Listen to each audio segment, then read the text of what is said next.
Server ताजी हज के लिए निकले साहब, इरादा किया चलो नागपुर में बारगाह ताजुल औलिया में हाजिर होता हूँ। बड़ा चर्चा सुना है विलायत का, पहली मुलाकात, इससे पहले कभी देखा नहीं ताजुल औलिया को, नाम सुना है, शोहरत सुनी है। नागपुर हाजिर हुए ताजुल औलिया की खिदमत में, बड़े अमीर व कबीर शख्स थे, काफी माल और सरमाया लेके साथ निकले थे हज के लिए, काफी रकम थी आपके पास। ताजुल औलिया की बारगाह में हाजिर हुए, सलाम अर्ज किया, मुलाकात की, कुछ देर गुफ्तगू की, फिर कहा सरकार हज के लिए जा रहा हूँ, इजाजत दीजिए। फरमाया सरवर शाह यहीं रहते जी, अल्लाह अल्लाह करते यहीं रहते। सुन्नी थे भाई, बुजुर्गों की बात सब मान लेते थे, जिद नहीं करते थे भाई, अगर खिलाफ किया हजरत के तो पता नहीं नुकसान हो जाए। वलियों की बातों में हिकमतें होती हैं, राज पोशीदा होते, और रुक गए। एक दो दिन इंतजार किया, तवक्कुफ किया, फिर हाजिर हुए। चलो उस वक्त इजाजत नहीं दी थी, अब इजाजत दे देंगे।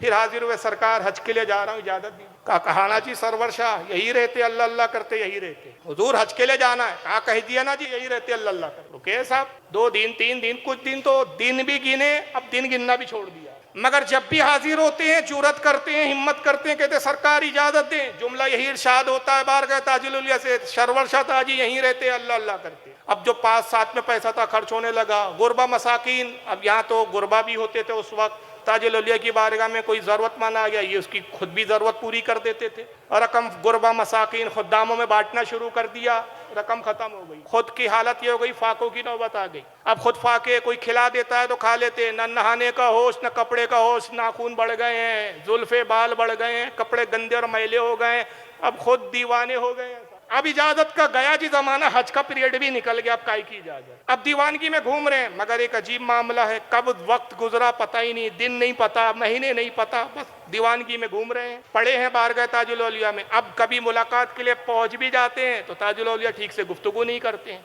ये अंदाज और ये तेवर समझ में नहीं आया, आखिर बात क्या है।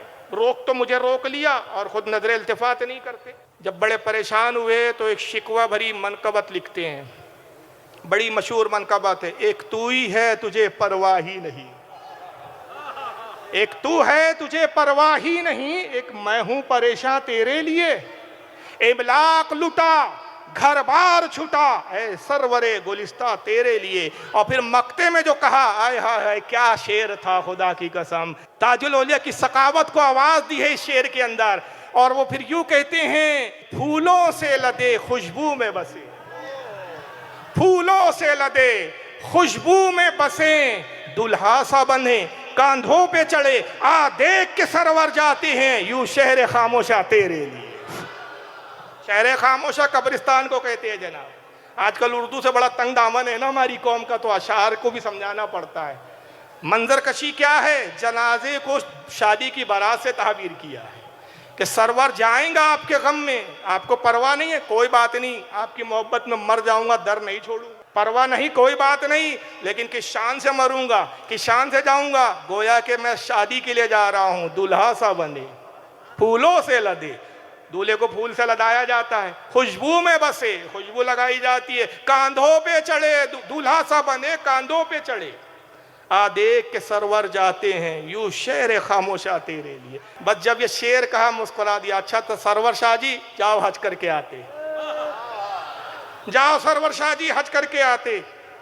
पूछा नहीं सरकार पैसे नहीं है कहां से जाऊं, आशिकों की बात है। उठे, नागपुर रेलवे स्टेशन पहुंचे, ट्रेन में बैठ गए साहब, ना कोई टिकट है ना कोई रिजर्वेशन है, बैठ गए ट्रेन में।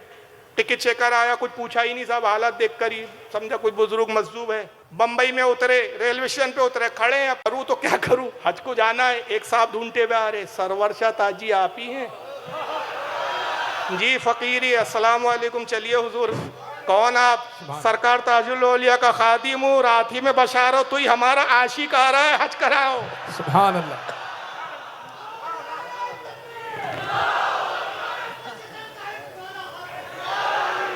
नारे तकबीर, नारे रिसालत, फैजान सरकार ताजुल औलिया, फैजान सरकार ताजुल औलिया। और मैं एक अपनी चश्मदीद बात बताऊंगा इस वाक़े से मुंसलिक, आप में से कोई भी जाकर देख सकता है, और यकीनन के बाद लाई हो रही है, रिकॉर्ड हो रही है। और उस इलाके में अल्लाह का शुक्र है कि एक बार नहीं, 2 बार नहीं, 12 मेरे खिताबात हुए हैं। मैं भी उस ताल्लुक से आपको अर्ज करूंगा। बहरहाल वो बुजुर्ग वो साहब ले गए, घर लाया, गुस्ल करवाया, कपड़े बदलवाए, नाखून तरशवाया। अच्छा उस जमाने में पासपोर्ट ये सब चोचलेबाजी नहीं थी जनाब।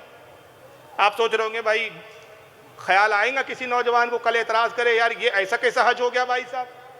उस वक्त तो वीज़ा, अरे जनाब उस वक्त ना वीज़े की ज़रूरत पड़ती थी, ना पासपोर्ट की ज़रूरत पड़ती थी, ना तस्वीर खिंचानी पड़ती थी। उस वक्त हज का आलम ये था कि पानी के जहाज़ लगे हुए हैं समुंदर पे, बंदरगाह पे, आवाज़ लगाते थे हज के लिए जा रहा है भाई, आइए बैठिए, आइए, फर्स्ट क्लास का ये टिकट, सेकंड क्लास का ये टिकट, थर्ड क्लास का ये टिकट। इतना आसान था उस वक्त हज का। ये गया जनाब, उनको टिकट विकेट दिलाया, अखराजात दिए, कश्ती में बिठाया, हज के लिए रवाना कर। फिर सरकार की बारगाह में हाजिर हुए, वहाँ भी बड़े अशार कहे उन्होंने। बाहर गए, नबी पाक सल्लल्लाहु अलैहि वसल्लम में हज किया, वापस आए, एक साल गुजरा, दूसरा साल आया, खुद तो होश में नहीं है, ताजुल औलिया गिन रहे हैं। एक हज से रोका है, एक का बदला देखो हम ताजुद्दीन कितना देंगे आपको। ये तो अय्याम से बेखबर है। दूसरा साल आते, सरवर शाह जाओ जी हज करके आओ। सुभान अल्लाह। फिर पहुंचे, फिर वही मामूल है, और बारहा उसी एक बस्ती के किसी न किसी को बशारत होती थी। अब मैं जो बात बताना चाहता हूँ, जहां सरवर शाह ताजी का कयाम होता था, आज बम्बई का डोंगरी का वो इलाका, वहां पर एक बुजुर्ग है ताजुल औलिया के हमस है, जिनका सूफी अब्दुल रहमान शाह रहमतुल्लाह अलैह है, उनका उर्स 11वीं शरीफ में होता है। वहीं से लगकर वो बस्ती है, और उस बस्ती के चौक का नाम ही है सरवर शाह ताजी चौक। सुभान अल्लाह। बम्बई में जाके कोई भी देख सकता है।